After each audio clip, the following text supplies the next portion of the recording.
بسم اللہ الرحمن الرحیم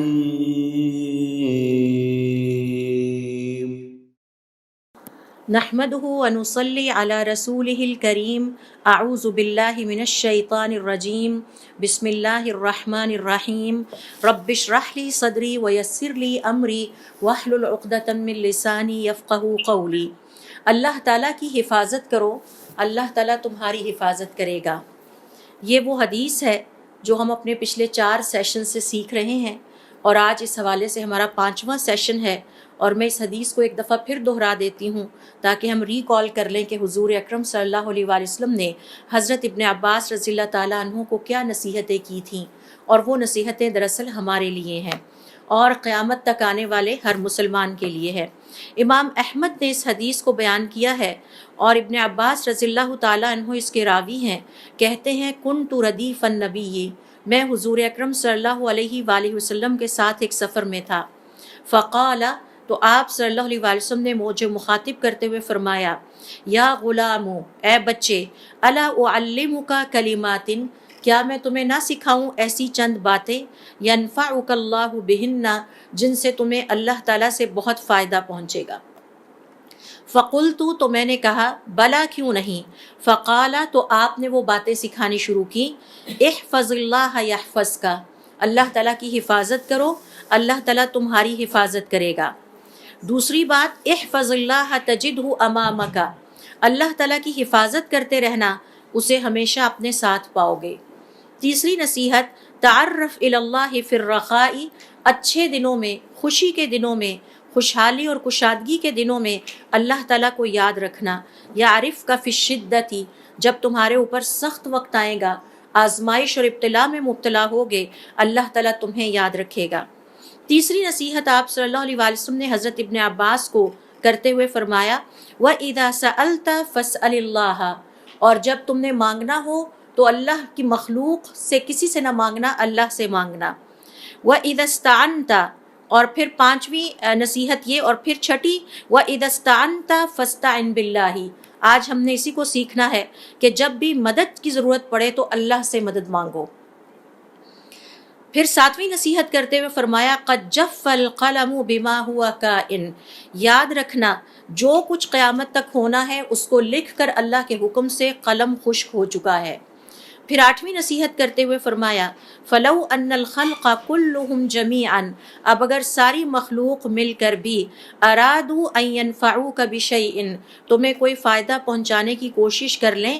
لم يقضه اللہ، اور اللہ نے وہ فائدہ تمہارے لیے مقدر میں نہیں لکھا، لم يقدروا علیہ، وہ کبھی بھی مل کر بھی تمہیں وہ فائدہ نہیں پہنچا سکتے۔ 9ویں نصیحت کرتے ہوئے فرمایا، وَإِنْ أَرَادُوا أَنْ يَضُرُّوكَ بِشَيْءٍ، اور اگر ساری مخلوق اللہ کے علاوہ مل کر بھی تمہیں کوئی نقصان پہنچانا چاہیں، لم يكتبه اللہ علیک، اللہ نے وہ نقصان تمہارے مقدر میں نہیں لکھا، لم يقدروا علیہ، وہ اس پر کبھی قدرت نہیں پائیں گے۔ 10ویں نصیحت کرتے ہوئے فرمایا، وَعْلَمْ، اور جان لینا، ان فی الصبر علی ما تکرہ، زندگی میں تمہیں جو بھی ناخوشگواریاں پیش آئیں ان پر صبر کرنے میں، خیرن کثیرا، تمہارے لیے بڑی خیر ہے۔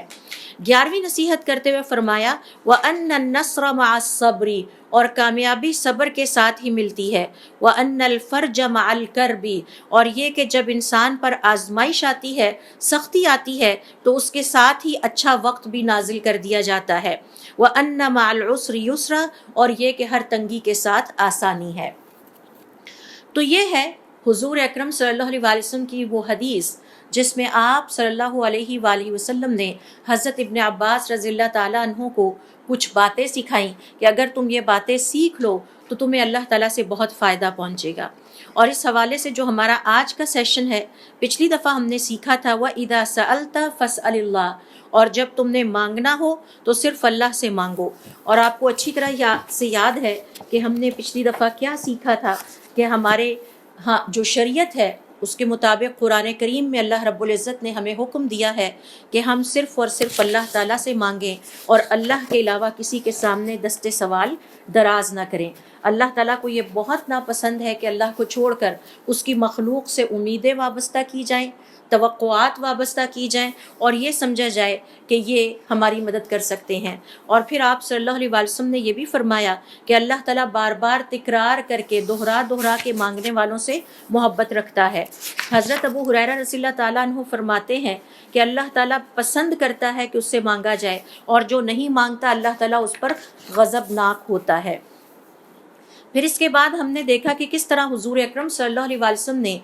اللہ کے علاوہ کسی اور سے مانگنے کو اتنا ناپسند کیا کہ اپنے قریبی صحابہ کرام رضوان اللہ علیہم اجمعین سے بیعت لی، پکی کمٹمنٹ لی کہ آپ لوگ کبھی بھی اللہ کے علاوہ کسی اور سے نہیں مانگیں گے، اور یہ ایمان کے اعلیٰ ترین اور مضبوط ترین درجات میں سے ہے۔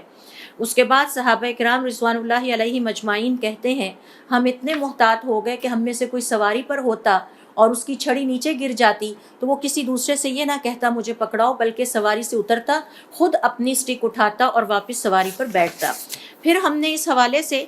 دیکھا کہ کس طرح احادیث کی روشنی میں قرآن کریم کی آیات اور عمومی عرف میں مانگنے والے کی عزت اور وقار ختم ہوتا چلا جاتا ہے، اور ایسے انسان کو نہ تو اللہ تعالیٰ پسند کرتا ہے نہ اللہ تعالیٰ کی مخلوق پسند کرتی ہے۔ اور پھر اللہ رب العزت کی غیرت کو یہ بھی گوارا نہیں ہے کہ اللہ تعالیٰ جو کہ خالق ہے اور خزانوں کا مالک ہے اسے چھوڑ کر کسی اور سے مانگا جائے، اللہ رب العزت کو یہ بھی پسند نہیں ہے۔ پھر میں نے آپ سے کچھ صالحین کے اقوال بھی ذکر کیے اور کچھ ان کے طور طریقے بھی ذکر کیے تاکہ ہم ان سے سیکھ سکیں کہ مانگنے کا سلیقہ کیا ہے۔ اور وہ پوری کوشش کیا کرتے تھے کہ اللہ کو چھوڑ کر کسی اور سے نہ مانگا جائے۔ ایک واقعہ میں نے آپ سے شیئر کیا کہ ایک صاحب اب کسی صاحب کے پاس گئے، بزرگ کے پاس گئے اور ان سے کہا کہ میرے لیے جا کے فلاں قاضی سے بات کر دیجئے، تو وہ ان کو لے کر چلے اور راستے میں جو مسجد آتی وہاں جاتے، وضو کرتے، 2 رکعت نماز پڑھتے اور ان کے لیے دعا کرتے۔ خیر وہ جو ساتھ حاجت مند تھا وہ بڑا اریٹیٹ ہوتا رہا، لیکن صبر کے ساتھ چلتا رہا۔ آخر کار جب وہاں پہنچے جہاں قاضی صاحب تھے تو پتہ چلا کہ قاضی صاحب کا سیشن ختم ہو گیا اور وہ اٹھ کے چلے گئے ہیں۔ اب جو حاجت مند تھا اسے بہت غصہ آیا اور اس نے کہا دیکھیں آپ نے راستے میں اتنا ٹائم لگا دیا، ہر مسجد میں آپ رکتے رہے اور دعائیں کرتے رہے، میں نے آپ سے کہا تھا آپ چل کے فلاں قاضی سے بات کیجئے تو میرا مسئلہ حل ہو جاتا۔ تو انہوں نے کہا تو آپ کے مسئلوں کے لیے ہی تو راستے میں جگہ جگہ رک رہا تھا۔ تو وہ اس بات کو پسند نہیں کرتے تھے کہ مانگنے کا آغاز اللہ کی مخلوق سے کیا جائے، بلکہ وہ پہلے اللہ تعالیٰ کے سامنے دستے دعا دراز کرتے اور بار بار مانگتے، تکرار کر کر کے دوہرا کے اسی دعا کو کرتے، اس یقین کے ساتھ کہ اللہ تعالیٰ کل خزانوں کا مالک ہے۔ اور پھر ابھی وہ دونوں یہ باتیں کر ہی رہے تھے کہ اتنے میں کوئی شخص مسجد کے دروازے پر آیا اور اس نے ان کی حاجت کو سنا اور پورا کر دیا، اور اس طرح سے قاضی تک پہنچنے کی نوبت ہی نہیں آئی۔ اور حقیقت بات یہ ہے کہ ہمارے یقین اور ایمان کا یہی لیول ہونا چاہیے کہ اللہ تعالیٰ جس کے خزانوں میں کمی نہیں ہے ہم اس کو چھوڑ کر اس کی مخلوق کے پاس کیوں جاتے ہیں، ہم اللہ تعالیٰ سے دعا کریں۔ تو آئیے آج ہم حضور اکرم صلی اللہ علیہ وسلم کی اس حدیث میں بیان کردہ 5ویں نصیحت جو انہوں نے حضرت ابن عباس رضی اللہ تعالیٰ عنہ کو کی اور جو ہم سب کے لیے بھی ہے اس کو سیکھتے ہیں۔ وَإِذَا اسْتَعَنْتَ فَاسْتَعِنْ بِاللَّهِ، اور جب تمہیں مدد کی ضرورت پڑے تو صرف اللہ سے مدد مانگو۔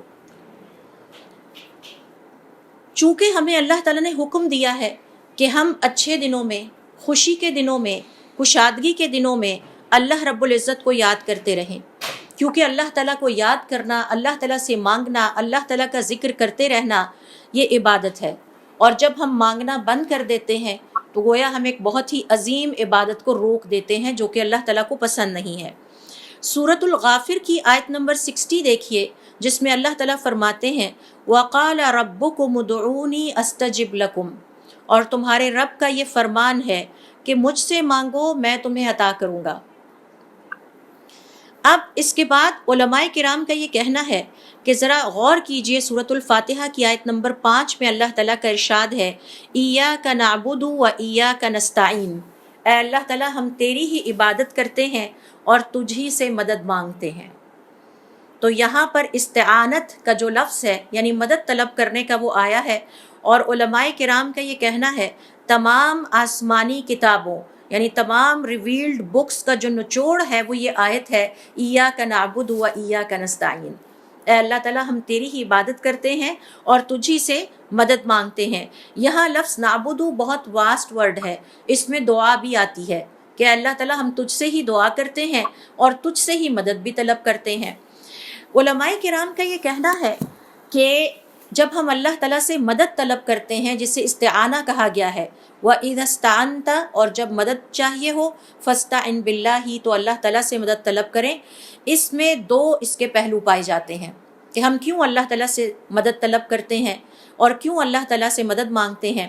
سب سے پہلا پہلو تو اس کا یہ اسپیکٹ یہ ہے کہ انسان خود کوئی بھی نیک عمل کرنے کی اپنے اندر توفیق نہیں رکھتا،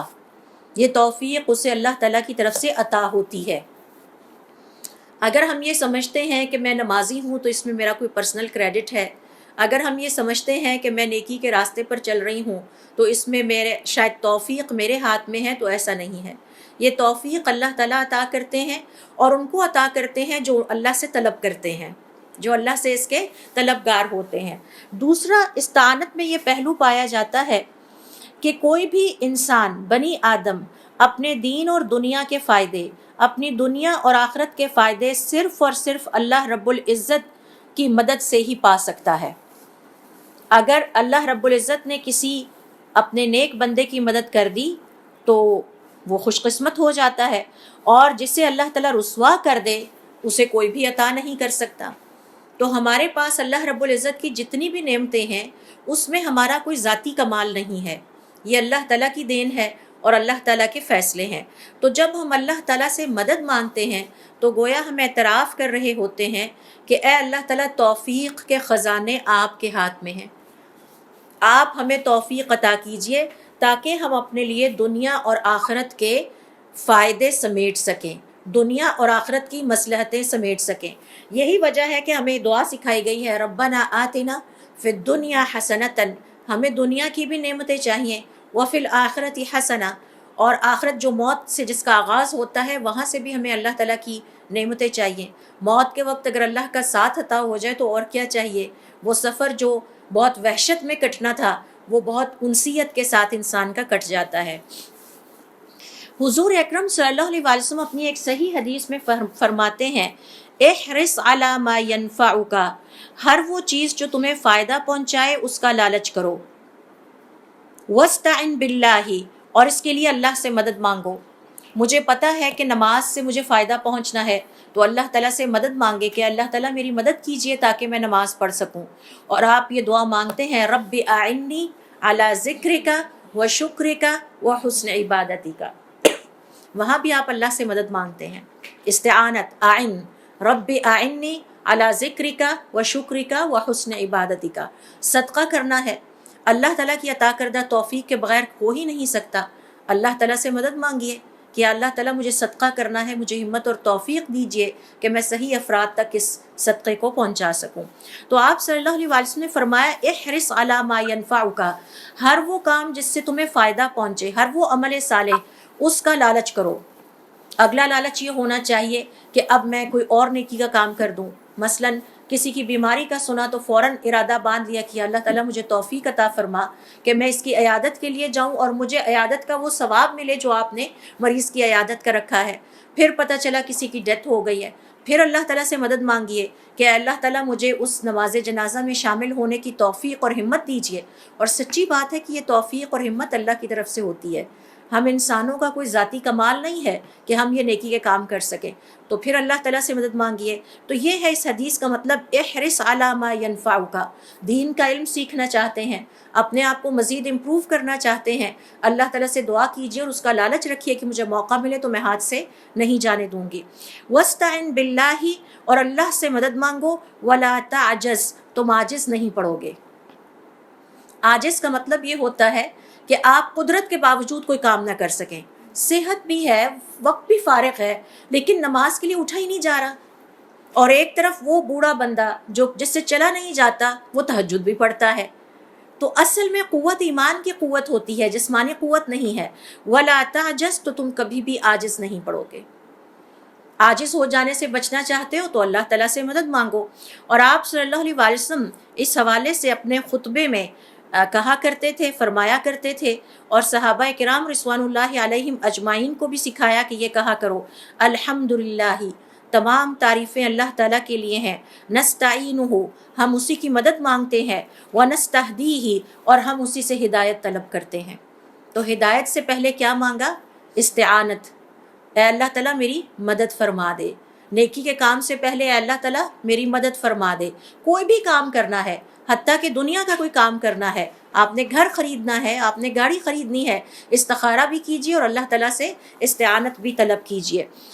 آپ صلی اللہ علیہ وسلم نے معاذ ابن جبل رضی اللہ تعالیٰ عنہ کو نصیحت کرتے ہوئے فرمایا کہ ہر فرض نماز کو ختم کرنے کے بعد اپنی جگہ پر بیٹھے رہو اور یہ کلمات کم از کم 3 دفعہ دہراؤ، اللہم اعنی علی ذکرک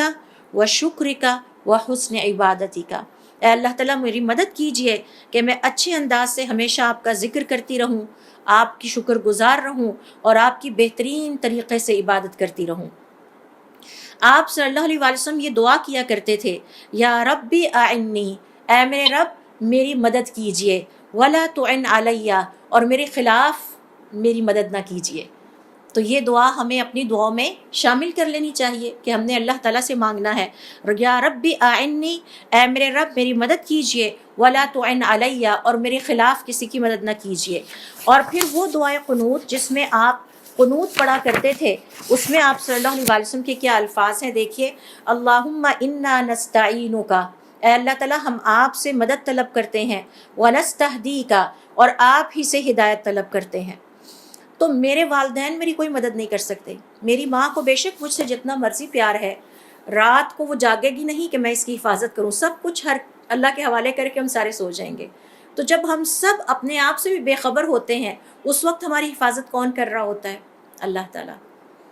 اللہ تعالیٰ کے خزانے وسیع ہیں، اور نہ اسے اونگ آتی ہے نہ اسے نیند آتی ہے۔ کس قدر افسوس کی بات ہے کہ ہم اسے چھوڑ کے دوسروں سے مدد طلب کریں۔ تو اپنے بچوں کو بھی یہ سکھانا چاہیے، گھر والوں کو بھی یہ سکھانا چاہیے۔ اسی طرح سے ایک روایت میں آتا ہے کہ حضرت موسیٰ علیہ السلام نے یہ دعا کی تھی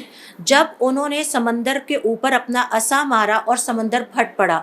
اللہم لک الحمد، اے اللہ تعالیٰ ہر طرح کی حمد و ثنا آپ کے لیے ہے، وَإِلَيْكَ الْمُشْتَكَى، ہر طرح کے سخت حالات میں آپ ہی سے بیان کرتا ہوں، وَأَنْتَ الْمُسْتَعَانُ، آپ ہی سے آپ کی مدد طلب کرتا ہوں، وَبِكَ الْمُسْتَغَاثُ، اور آپ ہی کے ذریعے سے میں اپنے آبجیکٹیوز اچیو کرتا ہوں، وَعَلَيْكَ التُّكْلَانُ، اور آپ پر ہی میں توکل کرتا ہوں، وَلَا حَوْلَ وَلَا قُوَّةَ إِلَّا بِكَ، آپ کے علاوہ کوئی ہمیں طاقت اور ہمت اور توفیق عطا کرنے والا نہیں ہے۔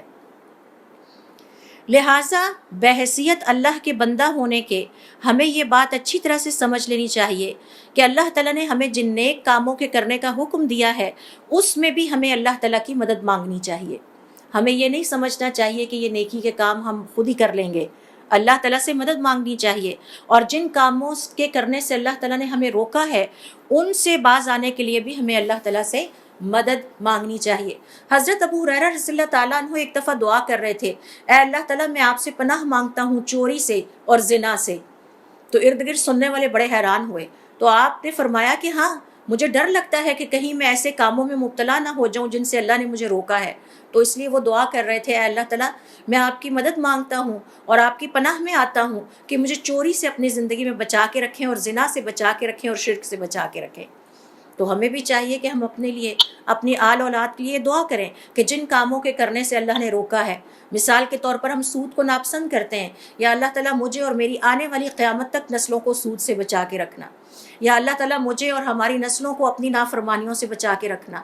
ایسی تمام قبیح اللہ تعالیٰ کی نافرمانیاں، بلکہ ہر قسم کی نافرمانیاں، چاہے وہ چھوٹی ہیں یا وہ بڑی ہیں، ان سے بچنے کے لیے بھی ہمیں اللہ تعالیٰ سے مدد مانگنی چاہیے۔ اور پھر تیسری چیز ہے، علماء کرام کا یہ کہنا ہے، اللہ تعالیٰ نے ہمارے مقدر میں جو کچھ بھی لکھ دیا ہے، چاہے وہ اچھا ہے یا برا ہے، اس پر صبر کے لیے بھی اللہ تعالیٰ سے مدد مانگیے۔ جیسا کہ سورہ یوسف کی آیت نمبر 18 میں ہم حضرت یعقوب علیہ السلام سے سیکھتے ہیں کہ جب انہیں پتہ چلا کہ ان کا بیٹا گم ہو گیا ہے اور باقی بیٹوں نے گھر آ کے وہ فیبریکیٹڈ کائنڈ آف سٹوری سنائی، تو انہوں نے کیا فرمایا؟ فَصَبْرٌ جَمِيلٌ، تو میں صبر ہی کرتا ہوں، وَاللَّهُ الْمُسْتَعَانُ، اور میں اللہ سے مدد مانگتا ہوں اس پر، عَلَى مَا تَصِفُونَ، جو سٹوری تم مجھے سنا رہے ہو۔ تو دیکھیے، اندازہ لگائیے کہ کس قدر سختی کا عالم ہے۔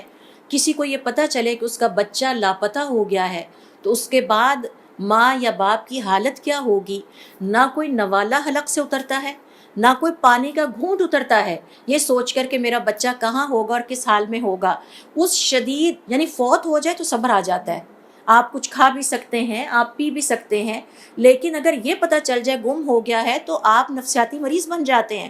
اس وقت وہ کیا کہہ رہے ہیں؟ فصبر جمیل۔ تو یہ اللہ رب العزت سے مدد ہمیں کب کب مانگنی ہے؟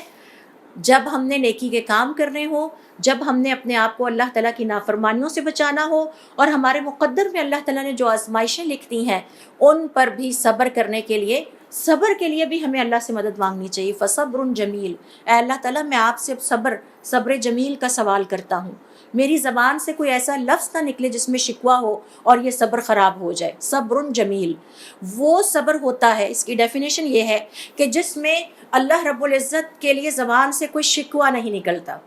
انسان یہ نہیں سوچتا یا کہتا اللہ نے لوگوں کو دیا تھا تو مجھے بھی دے دیتا، لوگوں کے بچے نہیں گم ہوئے تھے تو میرا ہی گم ہونا تھا۔ فصبر جمیل، تو وہ صبر بھی ہم نے اللہ تعالیٰ سے مانگنا ہے کہ اللہ تعالیٰ ہمیں ایسا صبر عطا فرما، آپ نے ہمارے مقدر میں جو بھی آزمائشیں یا تکلیفیں لکھی ہیں اس پر ہمیں صبر آ جائے۔ واللہ المستعان علی ما تصفون، پیغمبر اللہ تعالیٰ سے مدد مانگ رہے ہیں کہ اب یہ جو بچے جو سٹوری مجھے سنا رہے ہیں اس حوالے سے میں آپ ہی کی مدد مانگتا ہوں۔ یہی الفاظ اماں عائشہ رضی اللہ تعالیٰ عنہا نے اس وقت یہ آیت کی تلاوت کی تھی جب انہیں پتہ چلا واقعہ افک میں کہ ان کے اوپر یہ الزامات لگائے گئے ہیں، تو انہوں نے بھی فرمایا فصبر جمیل واللہ المستعان علی ما تصفون۔ کتنی بڑی آزمائش تھی، سوچئے ایک خاتون کے اوپر، اور خاتون بھی کوئی عام خاتون نہیں ہے، یعنی اگر آپ ان نیک لوگوں کی آزمائشیں دیکھیں تو کتنی سخت ہے، ہم تو اپنی ذرا سی آزمائش پہ شکوے کرنے لگتے ہیں۔ تو انہوں نے بھی یہی آیت تلاوت کی جب اماں عائشہ کو پتہ چلا کہ ان کے اوپر اس طرح سے ان کی کیریکٹر اسیسینیشن کی گئی ہے اور ان کے کردار پہ انگلی اٹھائی گئی ہے، تو آپ نے فرمایا فصبر جمیل واللہ المستعان علی ما تصفون۔ پھر اسی طرح سے حضرت موسیٰ علیہ السلام نے سورۃ الاعراف کی آیت نمبر 128 کے مطابق، اور یہ ہم سیکھ ہی رہے ہیں کہ شدید ترین آزمائش میں بھی ان نیک افراد نے اللہ سے مدد مانگی، نیکی کے کاموں کے لیے بھی مانگی، بدترین حالات میں بھی مانگی اور آزمائشوں میں بھی مانگی۔ تو سورۃ الاعراف کی آیت نمبر 128 میں حضرت موسیٰ علیہ السلام نے اپنی قوم کو مخاطب کرتے ہوئے فرمایا استعینوا باللہ واصبروا، اللہ تعالیٰ سے مدد مانگو اور صبر کرو۔ استعانت پہلے، صبر بعد میں، یہ بھی تو کہہ سکتے صبر کرو سارے، اللہ سے مدد مانگو تاکہ وہ تمہیں صبر عطا کرے۔ تو صبر بھی اللہ تعالیٰ دیتا ہے، وہ بھی ہمارا کوئی ذاتی کمال یا ذاتی وصف نہیں ہے۔ اور پھر حضور اکرم صلی اللہ علیہ وسلم کو نصیحت کرتے ہوئے سورۃ الانبیاء کی آیت نمبر 112 میں اللہ رب العزت نے ارشاد فرمایا قال رب احکم بالحق وربنا الرحمن المستعان علی ما تصفون، اور ہمارا رب ہی ہماری مدد کرنے والا ہے اس پر جو تم بیان کرتے ہو۔ تو ان سے کہہ دیجئے کہ حق پر مبنی اللہ کی طرف سے فیصلہ آ گیا ہے اور اللہ تعالیٰ ہی اس پر مددگار ہوگا ہمارا جو تم بیان کرتے ہو۔ جب حضرت عثمان رضی اللہ تعالیٰ عنہ کو یہ خوشخبری بتائی گئی کہ آپ کو جنت نصیب ہوگی اس آزمائش کے نتیجے میں جو آپ کی زندگی میں ایک آپ کے لیے آنی ہے، انہیں یہ بتا دیا گیا تھا اور انہیں پتہ تھا، تو انہوں نے فوراً کہا اللہ المستعان، اچھا اگر ایسا ہے تو پھر میں اللہ سے مدد طلب کرتا ہوں۔ انہیں بتا دیا گیا تھا کہ آپ کے اوپر ایک آزمائش آئے گی اور اس آزمائش پر صبر کرنے اور اس میں سے گزرنے کی وجہ سے آپ کے لیے جنت کی خوشخبری ہے، تو اس کے باوجود وہ چپ نہیں ہوئے، انہوں نے کہا اگر ایسا ہے واللہ المستعان تو میں اللہ تعالیٰ سے مدد مانگتا ہوں کہ اللہ تعالیٰ مجھے اس آزمائش میں ثابت قدمی عطا فرمائے۔ اور جب فتنہ پرست لوگ حضرت عثمان رضی اللہ تعالیٰ عنہ کے گھر میں داخل ہوئے اور ان کے اوپر اپنی تلواریں چلائیں، تو اس وقت جب ان کا خون بہہ رہا تھا تو وہ کہہ رہے تھے لا الہ الا انت سبحانک انی کنت من الظالمین۔ بہت ہی شدید آزمائش تھی، یعنی آپ سوچئے کہ لوگ آپ کی جان لینے کے درپے ہیں اور آپ اس لیے برداشت کر رہے ہیں کہ آپ کو بتا دیا گیا تھا یہ آزمائش آپ پہ آنی ہے، اور آپ اس وقت کیا کہہ رہے ہیں؟ لا الہ الا انت سبحانک انی کنت من الظالمین اللہم انی استعینک علیہم۔ اے اللہ تعالیٰ میں ان کے خلاف آپ کی مدد طلب کرتا ہوں، واستعینک علی جمیع اموری، اور میں اپنے تمام کاموں میں آپ کی مدد طلب کرتا ہوں، واسألک الصبر علی ما ابتلیتنی، اور جس آزمائش میں آپ نے مجھے ڈالا ہے میں اس کے لیے آپ سے صبر مانگتا ہوں۔ تو یہ حضرت عثمان رضی اللہ تعالیٰ عنہ کی دعا تھی اور الفاظ تھے جب آپ کے اوپر یہ آخری وقت تھا۔ ابو طلحہ کہتے ہیں کہ حضور اکرم صلی اللہ علیہ وسلم کو ہم نے کچھ غزوات میں دیکھا کہ جب دشمن آپ کے سامنے آتا، صفیں دشمنوں کی سامنے آتی، تو آپ یہ دعا کیا کرتے، یا مالک یوم الدین، اے دین یعنی جزا اور سزا کے دن کے مالک، ایاک نعبد و ایاک نستعین، ہم آپ کی ہی تو عبادت کرتے ہیں اور آپ ہی سے مدد مانگتے ہیں۔ ابو طلحہ کہتے ہیں میں نے ایک غزوے میں دیکھا کہ یہاں آپ نے یہ دعا کی اور اچانک آسمان سے ان نون انسانوں کے لشکر اترے اور وہ ہمارے ساتھ جہاد میں شامل ہو گئے۔ تو بعض اوقات اللہ رب العزت کے لشکر نہیں بھی نظر آتے، اللہ تعالیٰ بہت عجیب اور لطیف انداز سے اپنی مہربانی کرتے ہیں اور ایسے ہواؤں کو حکم دیتے ہیں کہ چلو اور جا کے فلاں انسان کے باغ پہ پانی برسا کے آؤ، اور بادلوں کو حکم ملتا ہے چلے جاؤ اور وہاں جا کے پانی برسا کے آؤ۔ تو آپ یہ دیکھیے کہ یہ حضور اکرم صلی اللہ علیہ وسلم کے ایک صحابی واقعہ بیان کر رہے ہیں کہ ہم آپ کے ساتھ تھے، ہم نے دیکھا جب دشمن سامنے آتا تو آپ صلی اللہ علیہ وسلم اپنے رب سے استعانت طلب کرتے، مدد طلب کرتے، اور اس کے جواب میں ہم نے دیکھا کہ آسمان سے ایسے لوگ، ایسے انسان اترتے جن کو ہم نے اس سے پہلے نہیں دیکھا تھا، اور وہ ہمارے ساتھ غزوات میں اور جہاد میں شامل ہو جاتے۔ لہٰذا یہ ساری مثالیں آپ سے شیئر کرنے کا مقصد یہ ہے کہ ہم اس بات کو پہچان جائیں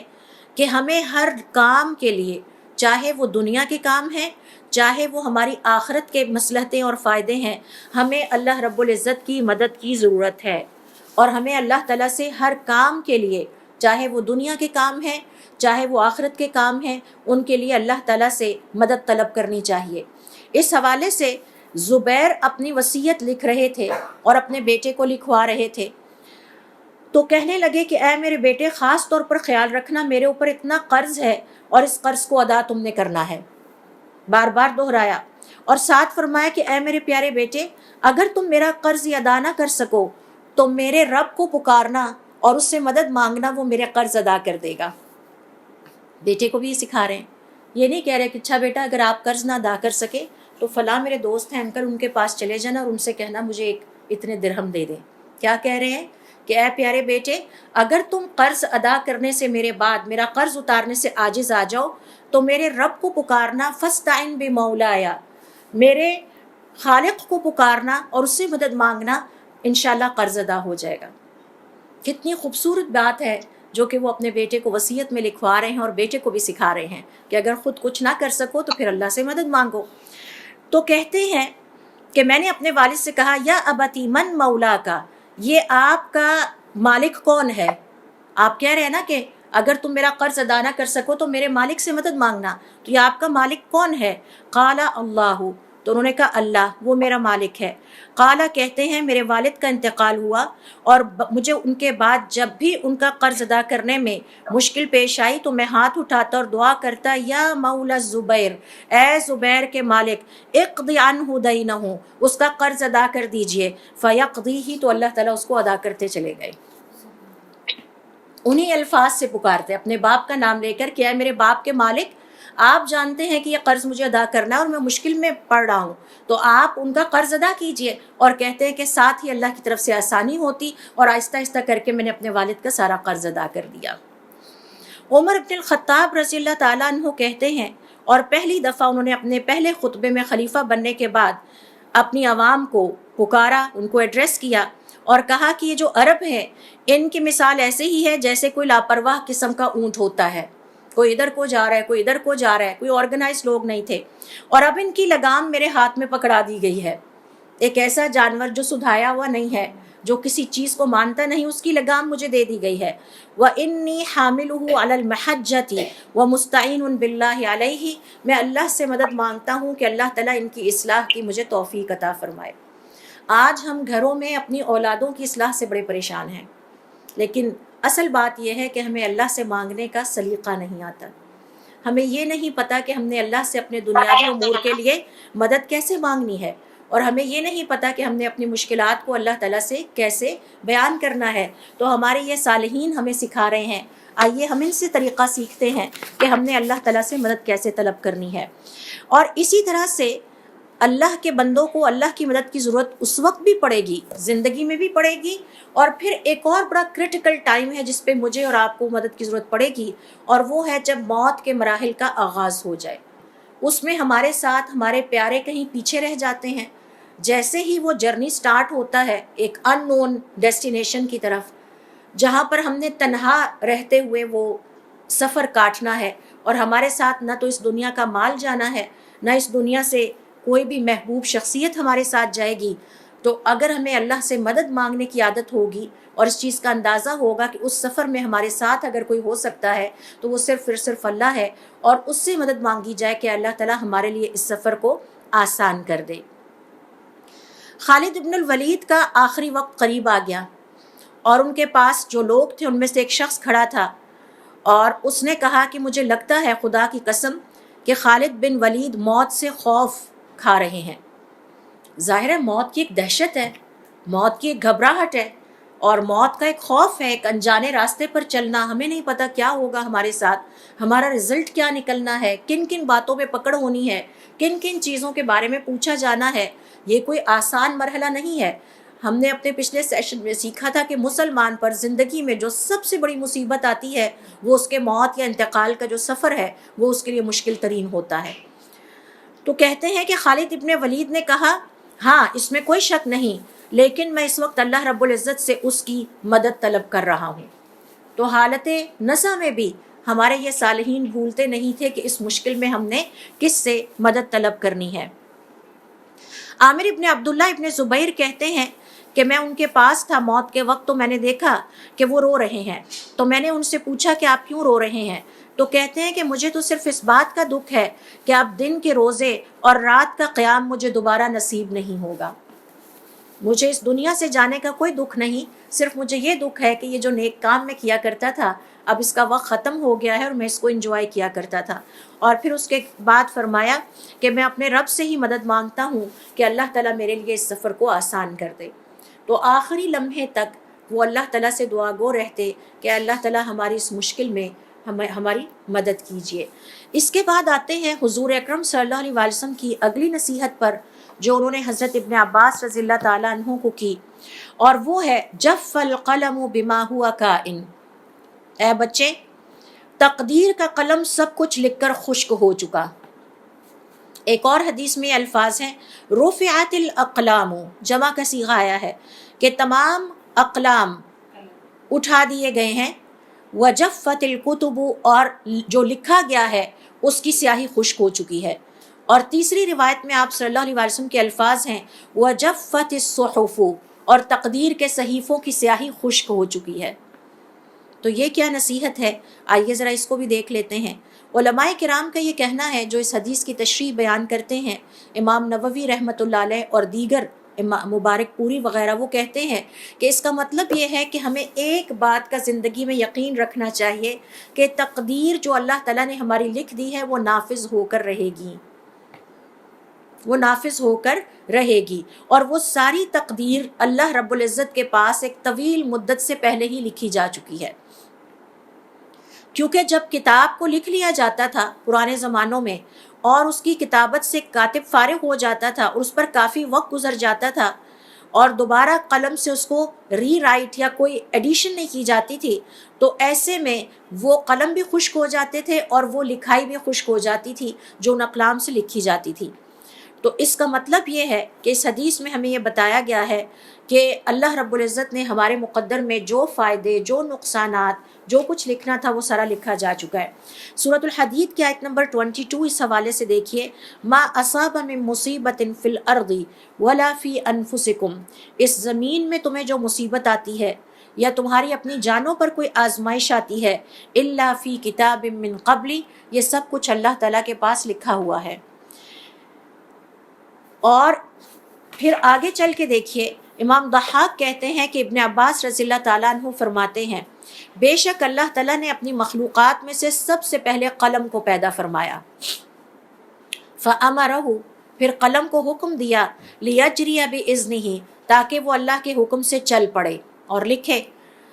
اور یہ جو قلم جس سے اللہ تعالیٰ نے تقدیر لکھی تھی انسانوں کی اور کل مخلوقات کی، اس کا جو والیوم ہے، جو سائز ہے، وہ اتنا بڑا ہے کہ جیسے آسمان اور زمین کے درمیان کی جگہ پر ہو جائے۔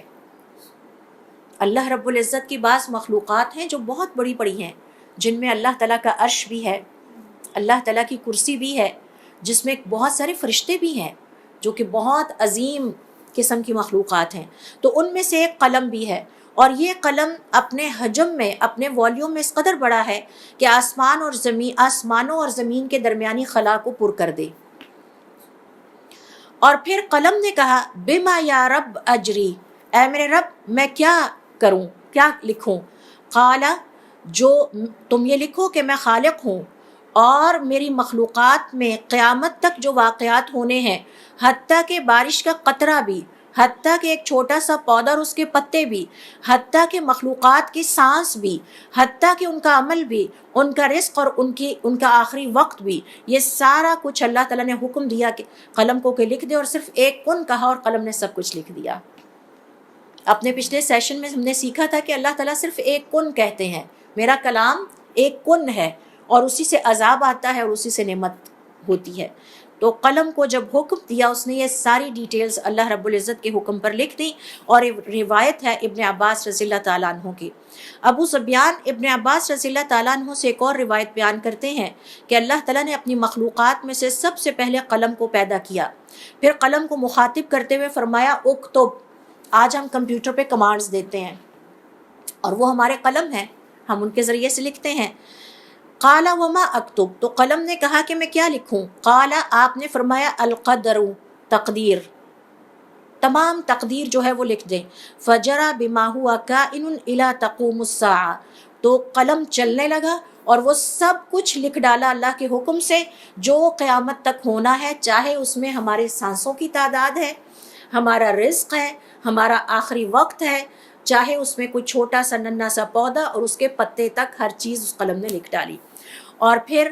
آپ صلی اللہ علیہ وسلم نے سورۃ القلم کی آیت نمبر 1 اور 2 تلاوت فرمائی، نون والقلم وما یسطرون، اس قلم کی اللہ تعالیٰ نے سورۃ النون میں، سورۃ القلم میں قسم کھائی کہ قسم ہے اس قلم کی اور جو یہ لکھتے ہیں، یعنی فرشتے جو اب ہمارے نامہ اعمال مزید اقلام سے لکھ رہے ہیں۔ اور سدرۃ المنتہا، جب حضور اکرم صلی اللہ علیہ وسلم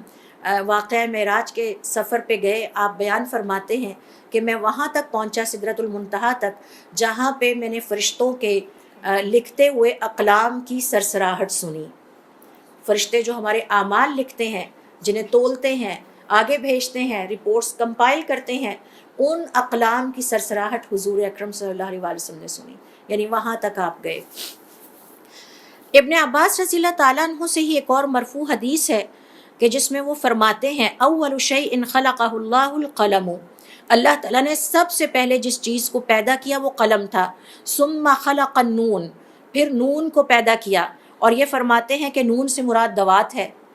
وہی الدوات، یہ دوات ہے۔ ثم قالا، پھر فرمایا، اکتب، لکھو۔ قالا، تو قلم نے کہا، ما اکتب، میں کیا لکھوں؟ قالا، فرمایا، اکتب ما ہوا کائن الی یوم القیامت، وہ ساری ڈیٹیلز لکھ دو جو قیامت تک ہونے والی ہیں۔ ہمیں تعجب نہیں ہونا چاہیے، آج ہم ایک کمانڈ دیتے ہیں، آپ آرٹیفیشل انٹیلیجنس یا چیٹ جی پی ٹی کو کہیں کہ میں نے ایک انٹروڈکشن لکھنا ہے، تو جسٹ ایک کمانڈ پہ وہ سٹارٹ ہو جاتا ہے، اور آپ اس کو کچھ نہیں بتاتے، صرف ٹاپک دیتے ہیں، اور وہ شروع سے لے کے آخر تک آپ کا پورا پریفیس اور انٹروڈکشن لکھ ڈالتا ہے، پورے تھیسس لکھ ڈالتا ہے۔ ٹھیک ہے، تو یہ کوئی بہت زمانہ قدیم میں ان باتوں میں بڑا تعجب کیا جاتا تھا کہ یہ کیسے ہو سکتا ہے اور یہ کیوں ایسے کہا گیا ہے۔ پھر اس کے بعد اللہ رب العزت نے اس قلم کو سرب و مہر کیا، سیل کر دیا، بند کر دیا۔ فلم ینطق ولا ینطق الی یوم القیامت، اس کے بعد پھر اس قلم کی سرسراہٹ کی آواز کبھی نہیں آئی، کیونکہ اب وہ کچھ نہیں لکھتا، اس نے لکھ چکا میرے اور آپ کے بارے میں، ہماری آنے والی نسلوں کے بارے میں، حتیٰ کہ قیامت تک جو کچھ ہونا ہے وہ سب کچھ لکھ کے وہ قلم فارغ ہو کے اس کو سیل کر کے اللہ رب العزت نے رکھ دیا ہے۔ اسی طرح سے ایک اور حدیث ہے جس کو عبادہ ابن صامت روایت کرتے ہیں حضور اکرم صلی اللہ علیہ وسلم سے کہ اللہ رب العزت نے اپنی مخلوقات میں سے جن مخلوقات کو پہلے پیدا کیا ان میں سے ایک قلم بھی ہے، اور اس نے قیامت تک کی تمام تفصیلات لکھ چھوڑی ہیں۔ صحیح مسلم کی روایت عبداللہ ابن عمر حضور اکرم صلی اللہ علیہ وسلم سے بیان کرتے ہیں کہ اللہ رب العزت نے اپنی مخلوقات کی پیدائش سے 50,000 سال پہلے ساری تقدیر قلم سے لکھوا کے رکھ لی تھی۔ 50,000 سال پہلے، یعنی ابھی کائنات وجود میں نہیں آئی تھی، ابھی حضرت آدم علیہ السلام کا وجود نہیں تھا، 50,000 سال پہلے اللہ، اور یہ 50,000 میرے اور آپ کی کاؤنٹنگ نہیں ہے، یہ اس دنیا کی کاؤنٹنگ ہے جہاں پہ 50,000 سال بہت طویل عرصہ ہے۔ اللہ رب العزت کی کائنات، عالم بالا، عالم الغیب، جس کو آپ کہتے ہیں کہ میٹا فزیکل ورلڈ، جو آپ کی فزکس سے کہیں اوپر چلا جاتا ہے، وہاں پر اللہ تعالیٰ نے ان کے دنوں کے اعتبار سے 50,000 سال پہلے لکھ کے سب کچھ فیصلے کر کے رکھ دیے تھے۔ یہ ہیں وہ چند احادیث۔ اسی حوالے سے ایک اور حدیث ہے جسے امام احمد اور ترمذی اور نسائی نے حضرت عبداللہ ابن عمر رضی اللہ تعالیٰ عنہما سے بیان کیا ہے کہ حضور اکرم صلی اللہ علیہ وسلم ایک روز نکلے، آپ کے ہاتھ میں 2 کتابیں تھیں۔ آپ نے ہمیں مخاطب کرتے ہوئے فرمایا، اتدرون ما ہذان الکتابان، کیا تم جانتے ہو یہ 2 کتابیں کیا ہیں؟ فقلنا، تو ہم نے کہا، لا یا رسول اللہ صلی اللہ علیہ وسلم، اے اللہ کے رسول ہمیں نہیں پتہ یہ کتابیں کیا ہیں، الا ان تخبرنا، یہ کہ آپ ہمیں بتا دیں کہ یہ کتابیں کیا ہیں۔ فقال، تو آپ صلی اللہ علیہ وسلم نے فرمایا اپنے دائیں ہاتھ والی کتاب کو اوپر اٹھاتے ہوئے، ھذا کتاب من رب العالمین، یہ رب عالمین کی طرف سے کتاب ہے، فیہ اسماء اہل الجنت، اس میں جنت والوں کے نام درج کر دیے گئے ہیں، واسماء آبائہم، اور ان کے باپوں کے نام، وقبائلہم، اور ان کے قبیلوں کے نام، ثم اجمل علی آخرہم فلا یزاد فیہم، اب اللہ تعالیٰ نے یہ فیصلہ فائنل کر دیا ہے، اب ان میں قیامت تک نہ تو کوئی اضافہ ہوگا، ولا ینقص منہم ابدا، اور نہ ہی ان میں سے کوئی کمی کی جائے گی۔ ثم قال للذی فی شمالہ، پھر آپ نے اپنے بائیں ہاتھ والی کتاب کو بلند کیا اور فرمایا، ھذا کتاب من رب العالمین، یہ رب عالمین کی طرف سے کتاب ہے، فیہ اسماء اہل النار، اس میں آگ والوں کے نام درج کر دیے گئے ہیں، واسماء آبائہم، اور ان کے باپوں کے نام، وقبائلہم، اور ان کے قبیلوں کے نام، ثم اجمل علی آخرہم، یہاں تک کہ آخری تک لکھ دیا گیا ہے، فلا یزاد فیہم ولا ینقص منہم ابدا، اب قلم سب کچھ لکھ کے فارغ ہو چکا ہے، اس میں کوئی کمی بیشی اب قیامت تک نہیں ہوگی، نہ ان ناموں میں کمی کی جائے گی نہ ان ناموں میں اضافہ کیا جائے گا۔ فقال اصحابہ، تو ان کے ساتھیوں نے کہا، ففیم العمل یا رسول اللہ ان کان امر قد فرغ منہ، تو پھر ہم کیا عمل کریں؟ اگر اللہ نے یہ فیصلے کر لیے ہیں تو اب ہمارے عمل کی تو سپیس اور گنجائش ختم ہو گئی۔ آپ نے فرمایا، سددوا وقاربوا فإن صاحب الجنت یختم له بعمل اہل الجنت، کوشش کرتے رہو اور لگے رہو، اور اس کی نشانی یہ ہے کہ جنت والے کا آخری لمحہ زندگی کا نیکی کے کام کرتے ہوئے آتا ہے۔ وَإِنَّ صَاحِبَ النَّارِ يُخْتَمُ لَهُ بِعَمَلِ أَهْلِ النَّارِ، اور آگ والے کے آخری لمحات یا اس کا اختتام زندگی کا آگ والوں کے کام پر ہوتا ہے۔ مثال کے طور پر بیٹھے میوزک دیکھ رہے تھے، سن رہے تھے، فلمیں دیکھ رہے تھے اور موت آ گئی، یا کسی بھی اللہ تعالیٰ کی نافرمانی میں مبتلا تھے اور موت آ گئی۔ اور پھر فرمایا، وَإِنْ عَمِلَ أَيَّ عَمَلٍ، چاہے وہ کوئی بھی عمل کر لے، یہ اللہ کو پتہ ہے، ہم بعض اوقات بظاہر سمجھ رہے ہوتے ہیں یہ جنت والا ہے، بڑا نیک آدمی ہے، لیکن اپنی در پردہ خلوتوں میں، تنہائیوں میں وہ کوئی ایسی غلطی کر رہا ہوتا ہے جو اللہ تعالیٰ کو ناپسند ہے اور اس کے نتیجے میں وہ آگ کا مستحق ٹھہرتا ہے۔ اللہ تعالیٰ ہم سب کو اس سے بچائے۔ ثم قال رسول اللہ بیدیہ فنبذہما، پھر آپ صلی اللہ علیہ وسلم نے اب وہ دونوں کتابیں اپنے ہاتھوں سے رکھیں اور پھر فرمایا فرغ ربکم من العباد، تمہارا رب اپنے بندوں کے فیصلے کر کے فارغ ہو چکا ہے۔ فریق فی الجنت، ایک گروہ جنت میں جائے گا، و فریق فی السعیر، اور ایک گروہ بھڑکتی ہوئی آگ میں جائے گا۔ حضور اکرم صلی اللہ علیہ وسلم اپنی ایک اور حدیث میں فرماتے ہیں اللہ تعالیٰ اپنے ہر بندے کی 5 چیزیں لکھ کے فارغ ہو چکا ہے، اور وہ 5 چیزیں اس قلم کے ذریعے لکھی جا چکی ہیں۔ وہ کیا ہے؟ من اجلہ، اس کی اجل یعنی مدت کتنی ہے، ورزقہ، اس کا رزق کتنا ہے، وآخرہ، اور اس نے کہاں کہاں رہنا ہے، ومرجعہ، کہاں کہاں جانا آنا ہے، وشقی او سعید، یہ دنیا اور آخرت کے معاملات میں خوش قسمت ہوگا یا بدقسمت ہوگا، سب کچھ اللہ تعالیٰ نے لکھ دیا ہے۔ اسی طرح سے قلم کے حوالے سے ہم بات کر رہے ہیں، ابن مسعود رضی اللہ تعالیٰ عنہ کہتے ہیں کہ حضور اکرم صلی اللہ علیہ وسلم نے فرمایا خلق اللہ کل نفس، اللہ رب العزت نے ہر جان کو پیدا فرمایا، ہر ذی روح کو پیدا فرمایا، وکتب حیاتہا، پھر اس کی زندگی لکھی، ورزقہا، اور اس کا رزق لکھا، ومصائبہا، اور اس کی مصیبتیں اور آزمائشیں لکھیں۔ پھر اسی طرح سے ایک اور حدیث ہے جسے جابر رضی اللہ تعالیٰ عنہ روایت کرتے ہیں کہ ایک شخص نے حضور اکرم صلی اللہ علیہ وسلم سے دریافت کیا کہ اللہ کے رسول، اگر اللہ تعالیٰ نے ہر بات لکھ لی ہے اور قلم خشک ہو چکا ہے اور سیاہی بھی خشک ہو گئی ہے اور صحیفے بھی تقدیر کے خشک ہو چکے ہیں اور تقدیر اب اپنا عمل دکھا رہی ہے، تو پھر ہم کیا عمل کریں؟ آپ صلی اللہ علیہ وسلم نے فرمایا تم وہی کچھ کرو جو اللہ تعالیٰ نے جس کی تمہیں ہمت اور توفیق عطا فرمائی ہے۔ اور یہاں پر میں تھوڑا سا رک کے آپ کے سامنے تقدیر کے حوالے سے ایک ہم غلط فہمی جو ہے اس کو دور کر لیں۔ تقدیر میں ہماری 4 چیزیں تقریباً آتی ہیں، اور اس میں سے جو پہلی 3 چیزیں ہیں اس پہ ہمارا اختیار نہیں ہے، اس کے بارے میں ہم سے سوال بھی نہیں کیا جائے گا۔ مثال کے طور پر ہمارے اختیار میں نہیں ہے ہم کب اور کہاں پیدا ہوں، یہ اللہ نے فیصلہ کیا ہے، اور قیامت والے دن ہم سے سوال بھی نہیں کیا جائے گا کہ ہم کب اور کہاں پیدا ہوئے، اور عورت ہوئے یا مرد ہوئے۔ اسی طرح سے موت آ جاتی ہے، موت بھی ہمارے اختیار میں نہیں ہے، یہ اللہ تعالیٰ نے فیصلہ کیا ہے، ہمارے نہ ہم سے پوچھا جائے گا۔ اسی طرح سے رزق ہے، اور رزق ایک بہت واسٹ کانسیپٹ ہے جس میں مال بھی ہے، اولاد بھی ہے، علم بھی ہے، اور بھی بہت کچھ ہے، وہ بھی ہمارے بس میں نہیں ہے۔ آخری چیز جو ہمارے بس میں ہے وہ ہے عمل۔ عمل کے بارے میں ہم سے قیامت والے دن سوال کیا جائے گا۔ یہی وجہ ہے کہ علامہ اقبال رحمۃ اللہ علیہ نے فرمایا زندگی بنتی ہے، عمل سے زندگی بنتی ہے، جنت بھی جہنم بھی، دنیا اور آخرت دونوں عمل سے ہی بنیں گے۔ تو حضور اکرم صلی اللہ علیہ وسلم نے فرمایا اعملوا فکل میسر، تم اپنا عمل جاری رکھو، جو عمل تم نے کرنا ہے اس کے لیے تمہیں اللہ تعالیٰ آسانیاں عطا کریں گے اور تمہیں اس کے لیے توفیق عطا فرمائیں گے۔ تو یہ تھی حضور اکرم صلی اللہ علیہ وسلم کی آج کے حوالے سے 5ویں اور 6ٹھی نصیحت جو اس حدیث میں ہم نے سیکھی۔ 5ویں تھی وَإِذَا اسْتَعَنْتَ فَاسْتَعِنْ بِاللَّهِ، اور جب مدد مانگنی ہو تو صرف اللہ تعالیٰ سے مانگیے۔ اور ہم نے دیکھا کہ ہمارے صالحین کس طرح صرف اللہ تعالیٰ سے مدد مانگا کرتے تھے۔ اور 6ٹھی نصیحت جو آپ نے حضرت ابن عباس رضی اللہ تعالیٰ عنہ کو کی وہ یہ کہ تقدیر کا قلم سب کچھ لکھ کر خشک ہو چکا ہے۔ آگے اگلی نصیحت میں ہم سیکھیں گے انشاءاللہ جو کہ 7ویں نصیحت ہے۔ ہمیں یہ بات اس لیے بتائی جا رہی ہے تاکہ ہم اپنا ایمان اور یقین پختہ کر لیں۔ یہ جو ہم سمجھتے ہیں نا کہ ہمارے رشتہ داروں نے ہمارا نقصان کر دیا، یہ بیچارے رشتہ دار کیا ہمارے نقصان کریں گے؟ ان کے پاس تو نہ کوئی ہمت ہے نہ توفیق ہے، وہ تو خود اللہ کے محتاج ہیں۔ انشاءاللہ ہم سوال اس کے بعد کریں گے۔ یا ہم یہ سمجھتے ہیں کہ ہمارے